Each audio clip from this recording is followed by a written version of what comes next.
거지로 변장한 한 남자는 온갖 아름다운 여자들을 구경하기 위해 매일 길가에 쪼그리고 앉아 있었습니다. 그런데 이날 한 친절한 소녀가 지나가다가 남자의 앞에 놓인 그릇에 동전 한 입을 넣었습니다. 소녀가 떠나려는 순간 남자가 소녀를 막았습니다. 남자는 소녀가 기꺼이 자신을 도와주겠다고 했으니 소녀의 소원을 들어줄 수 있다고 말했습니다. 하지만 소녀는 거지가 헛소리를 하고 있다고 생각했습니다. 소녀는 남자가 음식과 의복을 보장할 수 없는데 어떻게 소원을 실현하도록 도와줄 수 있겠냐고 말하면서 먼저 진지한 직업을 찾는 것이 더 낫다고 말했습니다. 소녀는 다시 떠나려고 했지만 남자에게 제지당했습니다. 남자는 소녀에게 소원을 말하기만 하면 된다고 말했어요. 그리고 소녀의 진짜 정체는 가장 부유한 집안의 딸입니다. 그래서 소녀는 남자에게 준 돈은 신경 쓰지 않았습니다. 하지만 그녀의 언니는 며칠째 집에서 혼수 상태에 빠져 있었습니다. 딸을 구하기 위해 부자는 모든 수단을 동원해 딸을 치료할 수 있는 사람을 찾았습니다. 딸만 치료할 수 있다면 딸과 결혼할 수 있을 뿐만 아니라 집안의 전 재산을 물려받을 수 있기 때문입니다. 하지만 그녀를 치료하러 온 의사는 맥박을 체크하는 것만으로는 한계가 있었습니다. 그는 의학 서적에서 그런 선례를 본 적이 없었기 때문입니다. 그리고 그를 찾아온 의사들은 모두 가짜에 불과했습니다. 처음에 그들은 뼈에서 살을 만들 수 있다고 맹세했습니다. 하지만 맥박을 잰 후 치유의 신은 고개를 절레절레 흔들며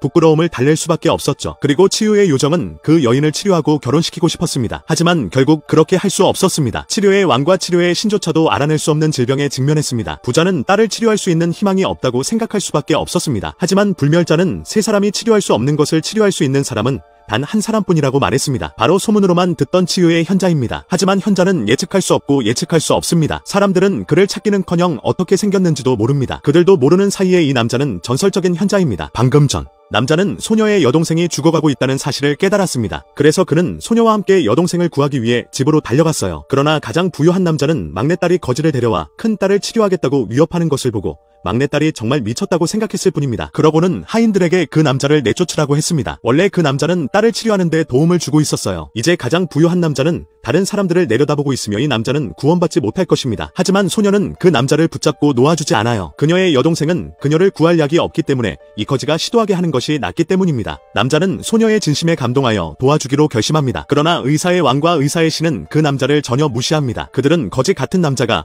의사의 직업을 모욕할 것이라고 생각할 뿐입니다.